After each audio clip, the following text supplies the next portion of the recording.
Hey guys, welcome to another episode of Battle Bros. This is episode 4. We've been doing this for a month now. I'm Toxic. This is Savage. Say hi, Savage. Howdy doody. Okay, so today we're going to be talking about uh, video games over tabletop. We're going to be talking about reserves in 40K. We're going to touch on Death from the Skies, which we talked about last week. We're also going to talk about demons and what we think on the new releases, and we'll see what time we get with that. But first, like always, we're going to go on what we've done in the hobby and what games we've had. So I'll pass you on to Savage, and he'll tell you what he's done in the hobby this week. I've done nothing. Excellent. Okay, we'll call it a wrap. Yeah.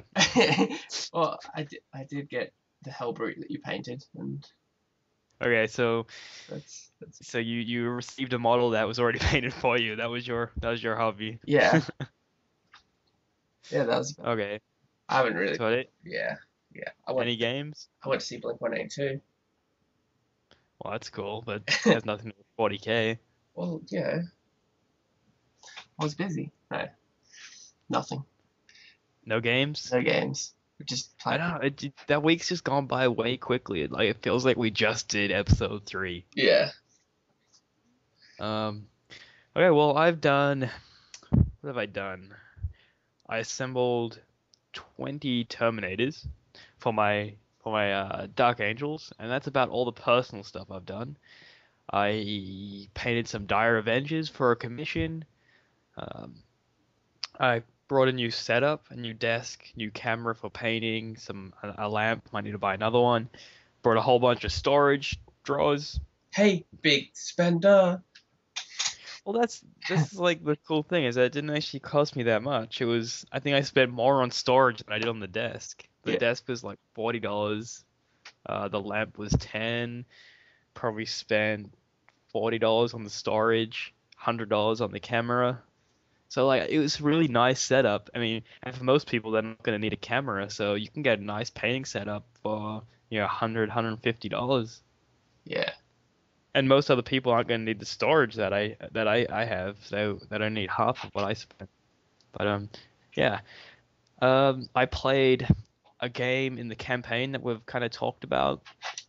Um, we It was a Tyranid game, so Tyranids versus Dark Angels. So basically, what happened is there's a Tyranid Hive fleet, and Hive ship splintered off that and got lost in the warp, and it showed up by this Forge World, and this Forge World is kind of like the main planet in our campaign. So the Tyranids were all in hibernation, and some Dark Angels came along. Now I'm playing the Dark Angels because the Dark Angels were an NPC army, and they came along to investigate the Forge World that's gone silent.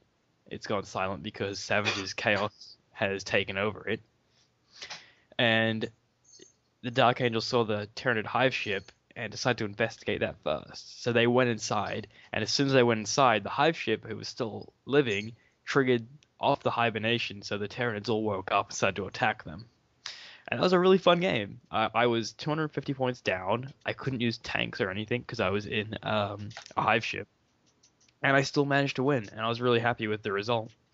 So now I've got my Dark Angels moving a vortex bomb into the center of the Hive ship to blow it into the warp.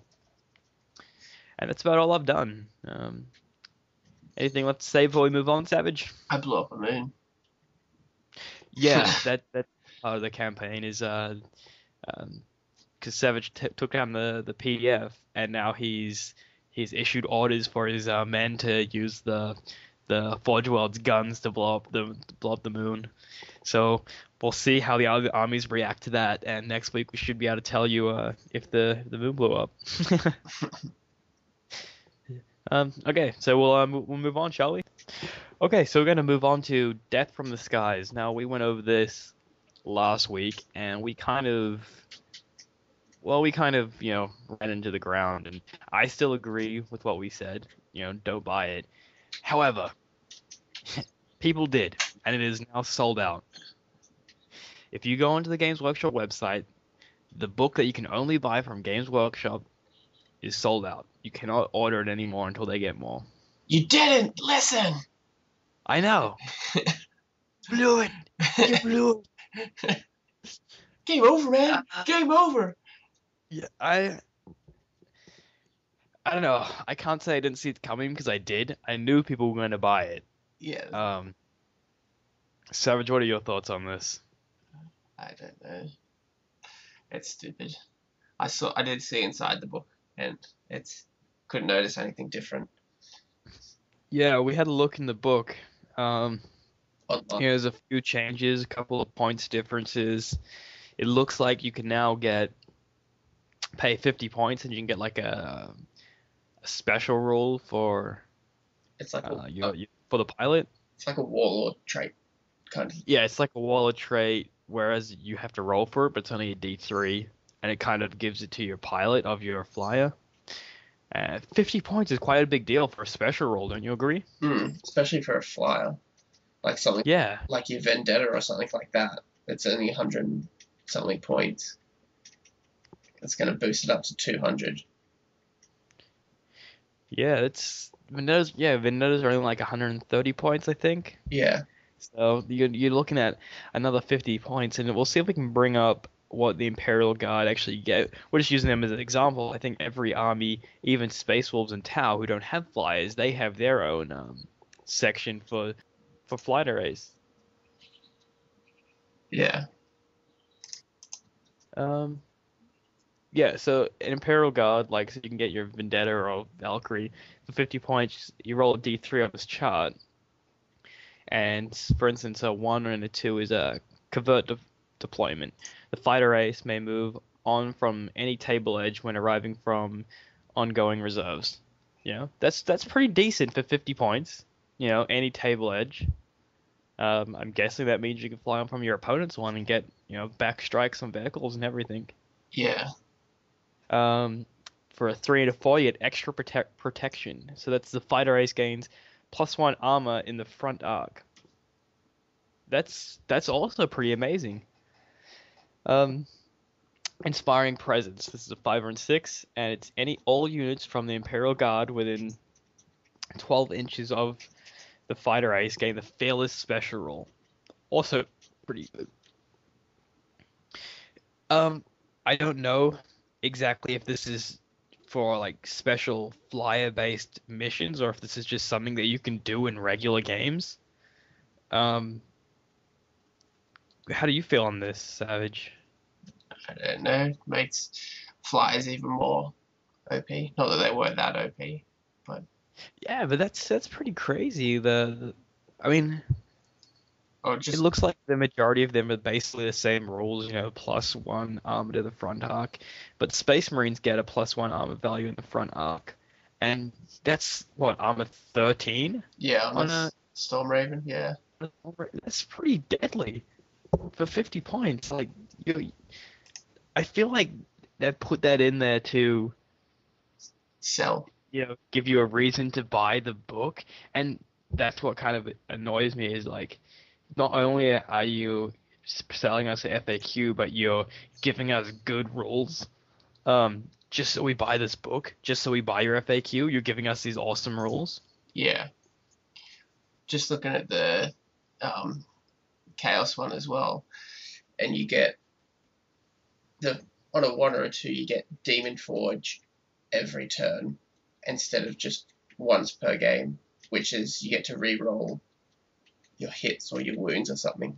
So on a Helldrave with a Bale Flamer, so you're automatically hitting. And re-rolling your wounds, yeah. Yeah, which you only need 2s majority of the time because it's strength 6. So Yeah, that's pretty crazy. Like, I want this book because I just want to know what the deal is, Like, we haven't really been able to have a good look because we're just, finding less expensive methods to find it. But I said not to buy it, so I'm a hypocrite if I buy it myself. Even though it would be so handy for me to have, just so I know what the big deal is, so we can talk about it.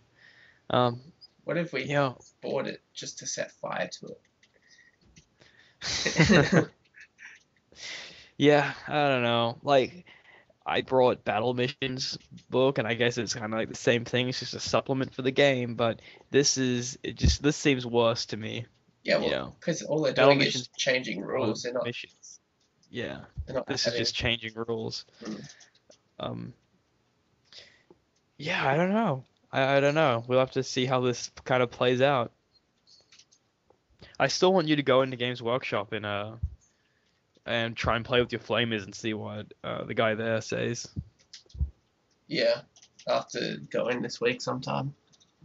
Yeah, definitely. Okay, so is there anything else you want to say on this? Don't buy it. Yeah, I mean, it's too late now, Yeah. honestly, because it's already been sold out. They know they're gonna get money from it, but they're gonna do it again, and that's just a shame. Mm. It'd be interesting to see what flyers they do bring out, if they bring out any new ones, considering they put like Space Wolves and Tower. Yeah, that's actually something I wanted to say. Space Wolves. They don't have any flyers yet. They get the Ace Fighter, table. So why not just give them Storm Talons and Storm Ravens? Well, here's what I reckon. They're not going to give them that because they're going to either release a new codex with something in it, or they'll release a White Dwarf rule set for a Space Wolf flyer, and it'll be a Space Wolf flyer based off a Storm Raven or based off a Storm Talon, and it will have a whole bunch of wolf pellets and fangs and wolf heads all over it, and it'll cost $20 or $30 more than a Storm Raven or a Storm Talon just because it has little bits over it. Yeah, They did the same for the Dark Angels. Look at this. Look at the Dark Angels flyers, and you'll see that they look basically the same as a Storm Talon, but they're about $20 more expensive. yeah, they got like the chassis of a Storm Talon, pretty Yeah, much. but they're $20 more because they have Dark Angels bits on it. Ooh. Ooh, Dark Angels. Okay. Yeah, We don't want to put too much time on this, so we'll move on. alrighty. Okay. Okay. We're back. I'm out of After a space. little. What's that? Um, So this is just it. We're gonna just record from here. Okay. I don't even know what we're up to. Okay, yeah, I do. Okay, so we're back after a brief interruption and okay. Oh man. So next we're gonna go on to a question that was sent into us, and it's about, do we think that with video games being so popular that Games Workshop is going to focus more on video games and slowly get away from the tabletop? I mean, I know how I feel about this, and I'm pretty sure I know how you feel, Savage, so I'll go over to you. Savage. I don't reckon they will. Just because, I don't know. Just because? Just because of the wonderful things they do. Not, um, I don't know. Just because it's not their kind of thing. Like they've done video games already, and I don't know if they seem as popular as the tabletop or not. Although you do get people coming in all the time from the video games. So if they do move to video games, I'd say they'd still keep the tabletop because they both add to one another. Yeah, it's one of those things that if it was a different company, then maybe they would. But because it's Games Workshop, then yeah, they're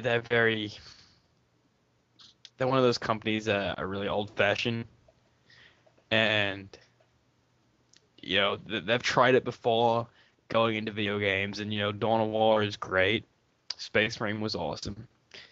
Uh, but but they're not making the games. They're just giving their IP to these game developers and publishers, and they don't really you know they're not really that involved. I think the way that I see it, they just have their lawyers working with the game developers to make sure that their IP is used correctly. Games Workshop really doesn't have anything to do with the actual the making of the game. So I can't see them getting away from the tabletop because they're just so stuck on their ways and their methods of the tabletop. How do you agree or Yeah, yeah. Like I don't see them moving away from um, the tabletop because they've been doing it for so long. I'd say they still be bringing out games and whatnot, like like they normally do, but I don't see them getting rid of 40k or anything like that. the only way that I can see this happening would be if Games Workshop just fell on its face. Like if just Games Workshop, if they, if something happened to them and they went bankrupt and they had to make some money by selling their IP, or like, that's the only way that I can see it happening. If they had to sell, you know, Warhammer, if they had to sell 40k, then maybe a game developer, game publisher would pick it up and just say forget the tabletop models. I'm just gonna run with this IP and make video games. Yeah, Like that's really how I would see it, and that'd be the only way that I would see it being strictly video games would be if something happened to Games Workshop and another company got their hands on the IP. yeah, Um, yeah, because I mean there's Dawn of War and Space Marine and everything, but I don't think they're they're great games. They've had success, but it's not more success than you know 40k in general is. yeah. Well, yeah. You hear more people talking about 40k, the game, rather than like the game. Yeah. I mean, I think people should just like Games Workshop should, you know, look at both the angles at it. That they could make a lot of money and they could get a lot of people into the tabletop by going through other mediums like video games, Yeah. you know. And I know there's a Space Marine movie which I thought was terrible, but I also know that that's Games Workshop really didn't have anything to do with it. They just said okay and you know and don't screw it up. And I'm not sure exactly where I heard this, but I'm pretty sure that if they failed and the movie was just a big flop, I'm pretty sure there was like some clause in there that let Games Workshop either sue them or get something from them if it wasn't a success. Which it wasn't, was it? I don't know. I mean, it's on Blu-ray now. Really? I believe it's on Blu-ray now. Yeah. Oh, So take that any way you want, but I believe it's on Blu-ray now. yeah. Uh, but yeah, I know it's getting off the point. But yeah, that's our view of it. That it's not gonna games are not gonna overthrow the tabletop unless something happened to Games Workshop and they Yeah. lost the privilege of having 40k. Plus, the cost of models in 40k is pretty much as just as much as a copy of a game would cost. Yeah, So you're buying like 5 lots of the game. Like you buy 5 models, you're only going to buy 1 copy of the game. So yeah. Okay, so we will move on now. Okay, so our next topic, we wanted to kind of make it relevant, but we also wanted to stay general to 40k. So what we've gone with is reserves in 40k now. So the reason why that is relevant is because if you don't know already, Chaos Demons are going to be the next codex release for 40k, and fantasy at the same time. But we don't talk about fantasy here, so. yeah. Okay, so so the reason why we bring that up for reserves in 40k is because in the last edition of the Demons Codex, what you had to do was you had to split your army into into halves, and then you had to roll to see which half came out first. And when I say came out first, I mean deep striking, because the Chaos Demons Codex, every unit had to deep strike to get into the field. So I kind of wanted to, bring it up, and we'll talk about reserves and how that would work with 6th edition. Now, the way that 6th edition reserves works is that you can pick half your army rounding up to be left in reserves. So that means they don't start on the field the first turn of the game. And they come in starting on turn 2 with a roll of the dice. Now, it says you get half your army rounding up, but it also says that units that have to be in reserves, I'm pretty sure they're not counted towards that. Can you clarify that, Savage? Is that how it... I mean, I've got my rulebook here, but do you know exactly if that's how it plays out? I'm not 100% because I haven't really used reserves other than flyers. All right.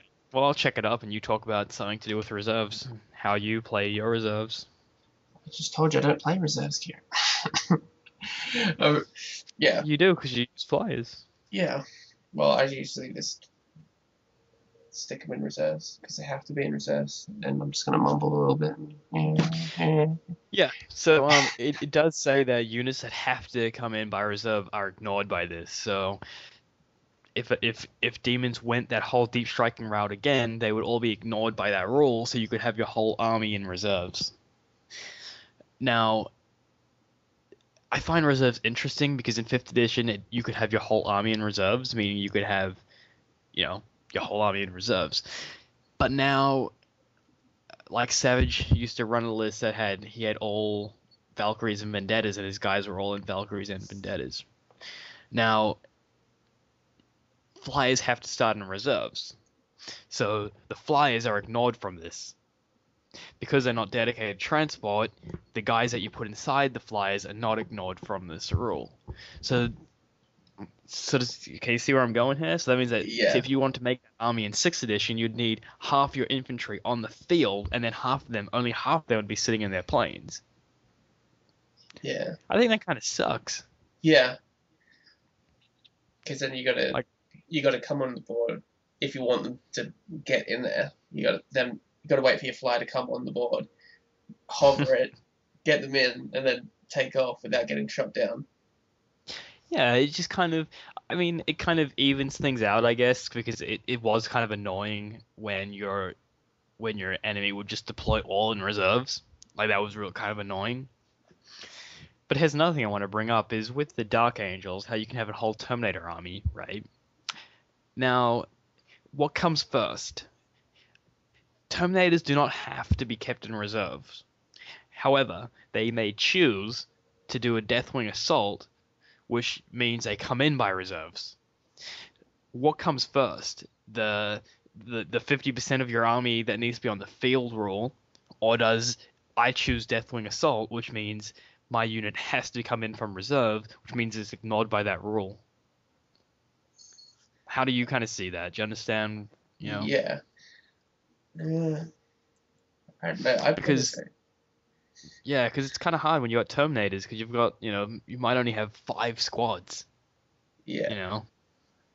I would say that they should all be able to go into reserves. But do you have the actual wording on it handy at all?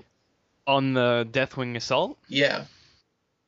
Yeah, I got the codex here because I knew I was going to be talking about it, because I've been thinking about this for a while. It says units entirely composed of models that have both this special rule and Terminator armor can choose to make a Deathwing Assault. Immediately after determining warlord traits, tell your opponent which units are making a Deathwing Assault, and make a secret note of whether it takes place during your first or second turn. All units making a Deathwing Assault automatically arrive via Deep Strike at the start of the chosen turn. There is no need to roll for reserves.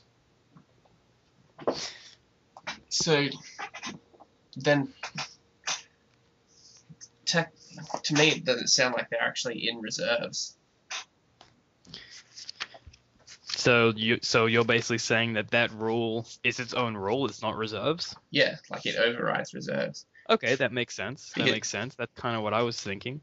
Because it says they arrive. from Deep Strike, but Yeah, you don't no have. need to roll for reserves. Yeah, Okay, that's pretty clever. Yeah, that makes sense.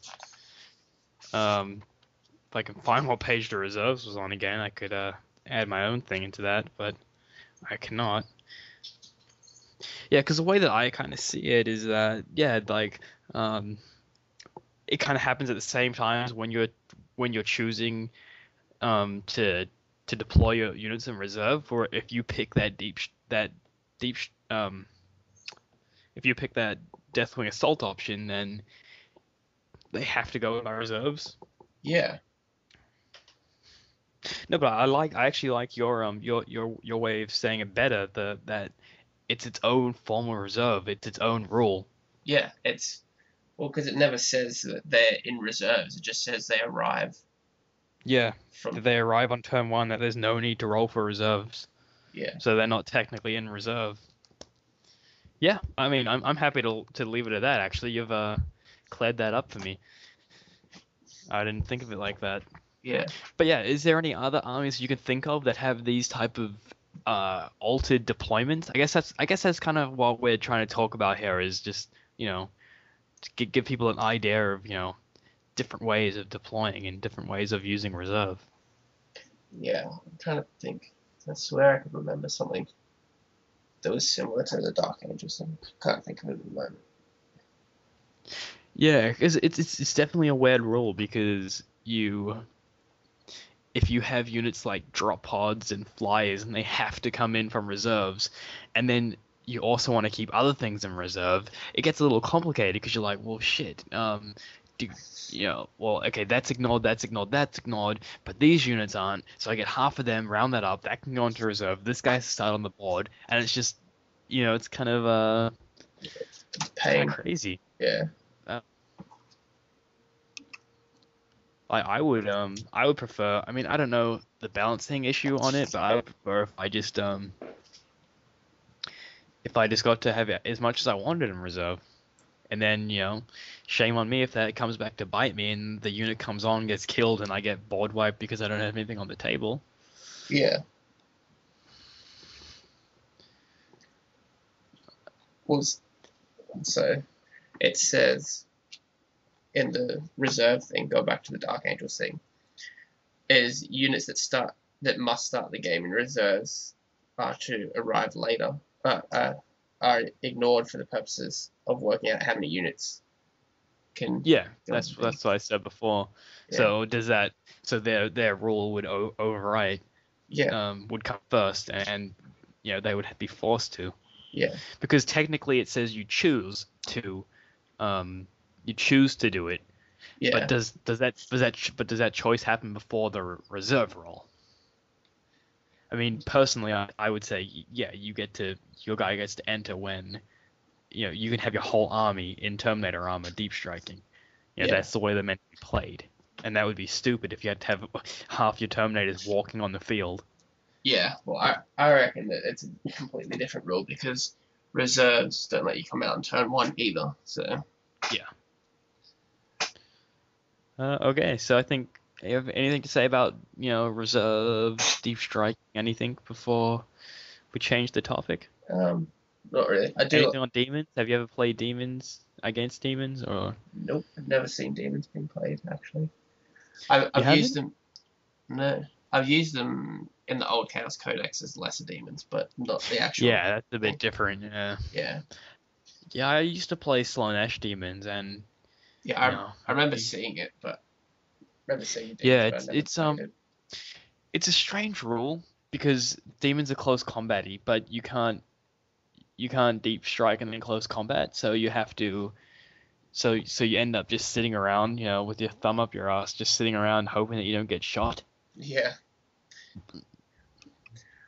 And then half the time the demons are pretty weak, really. They got a 5 up invulnerable save. A lot of them are toughness 3, toughness 3, toughness 4, yeah, unless like Nurgle.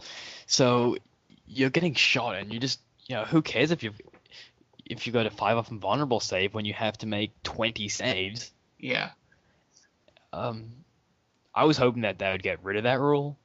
Like I understand that manifestations of the warp, so that's how they're kind of represented. but who's to say they didn't manifest somewhere else and now they're walking around the battlefield, you Yeah. know?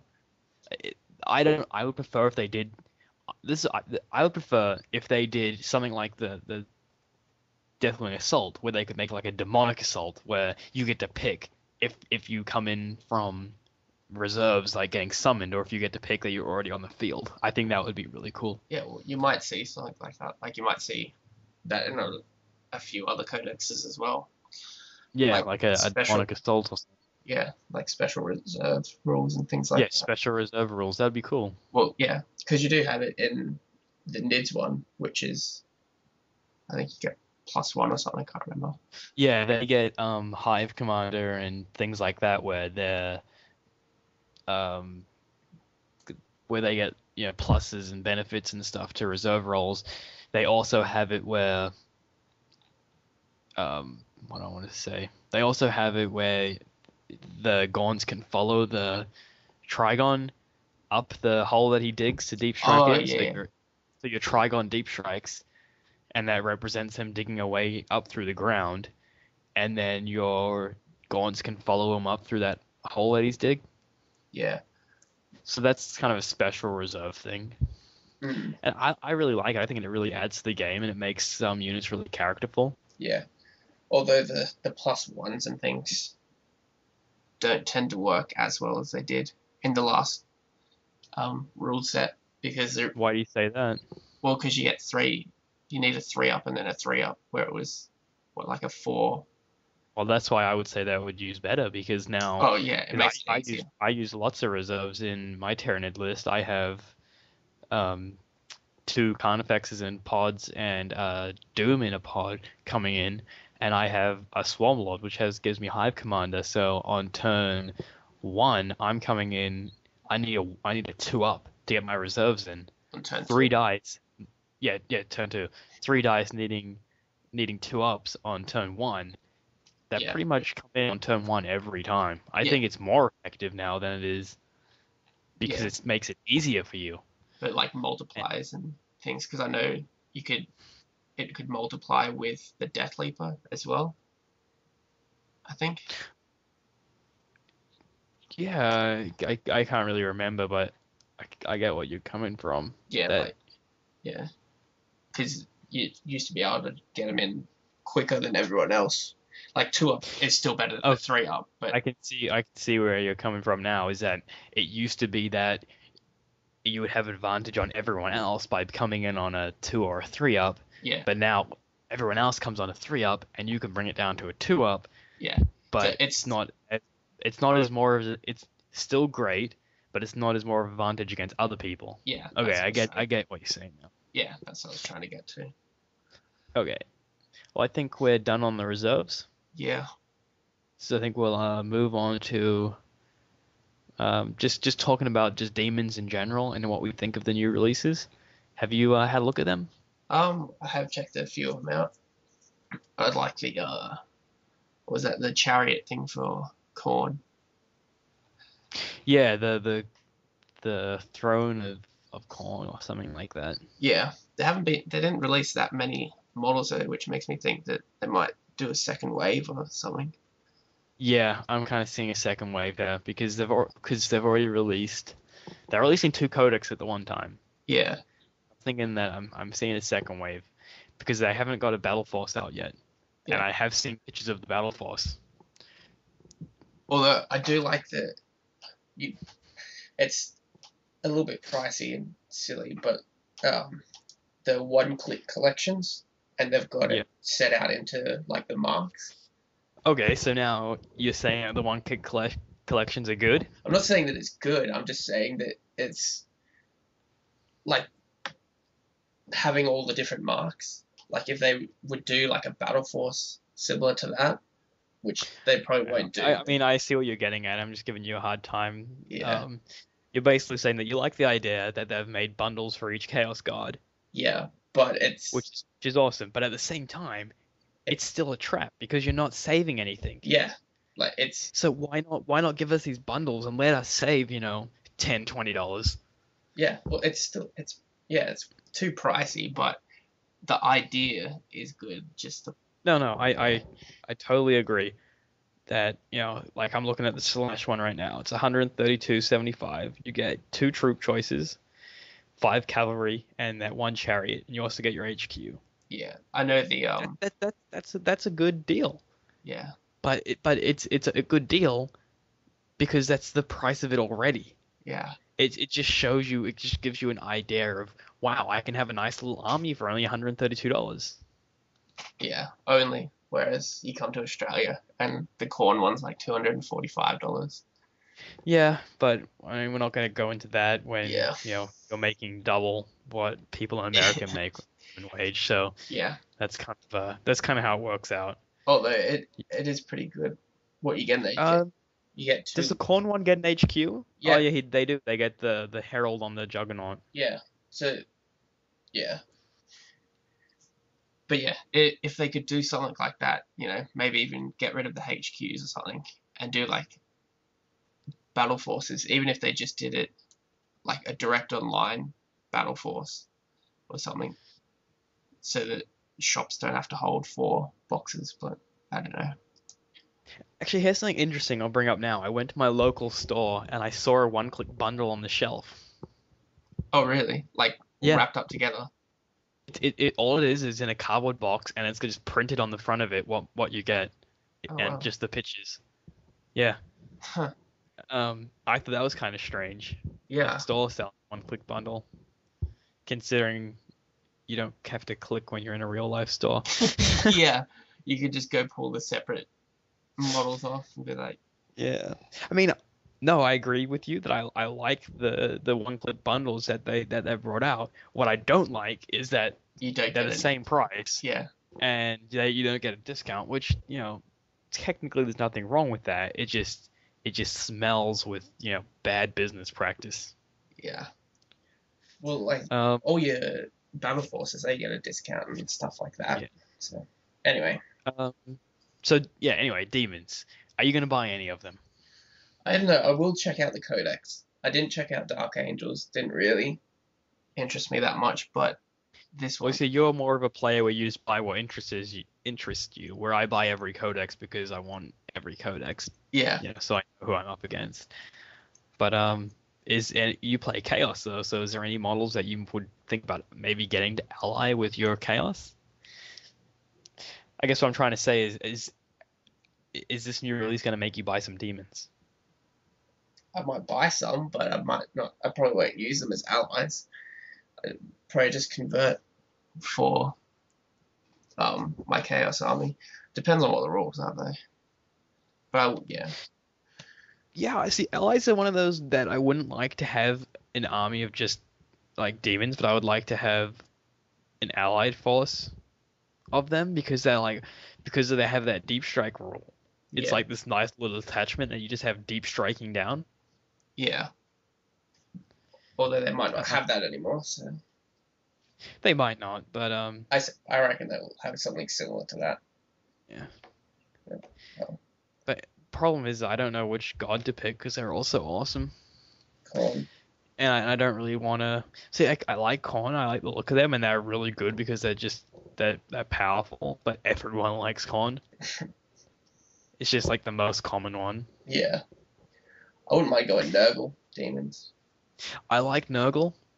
I also that's the thing. I like Slanesh as well. I just don't like the models as much because the metal demonettes were awesome. But I just love Slanesh and I like the idea of it. And you know, Nurgle has really nice models. And Tzeentch, I like the rules for how Tzeentch play. Yeah. See, what's interesting is the demon special rules in the Chaos Codex. You get hatred against, like Khorne gets hatred against Tzeentch or Slaanesh, whichever one it is. Oh, really? Yeah. So each mark has a hatred against another mark. So whether they bring that in a bigger scale, like you can't. I doubt they would do that, but like you can't take Khorne with. Yeah, I don't think they will because I've seen the Battle Force that comes out. I think it has nearly like one of every Oh, Chaos okay. God. in the box, but Yeah, I haven't seen that yeah. yet.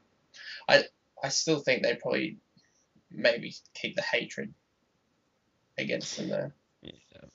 I'm kind of thinking that I would go Nurgle just so I could add some like blood effects on there. Yeah, I love the plague drones. They just look sweet. I don't know. I like the look of the plague drones. I don't like the look of the dickheads riding him. Yeah, I probably wouldn't put the Nurgling riders on there, but Like that just looks odd to me. yeah, They don't even have a saddle, and it just kind of looks like just stuck on like there. the well, it kind of looks like if you look at the picture of behind it, it looks like the Nurgle guy on top is like sticking his butt on one of the horns on the So it's your kind of like thing then. that was uncalled for. Uh, Uh, yeah, I don't know. I like Nurgle. I would like to paint up some Nurgle and add some blood effects and just make it look disgusting. I love paint. But at the same time, like I just love the idea of Slaanesh and just having all those demonettes You just want them for the boobs. for the one boob on each model. Yeah, that's a lot of boobs. That's disgusting. They're all traps.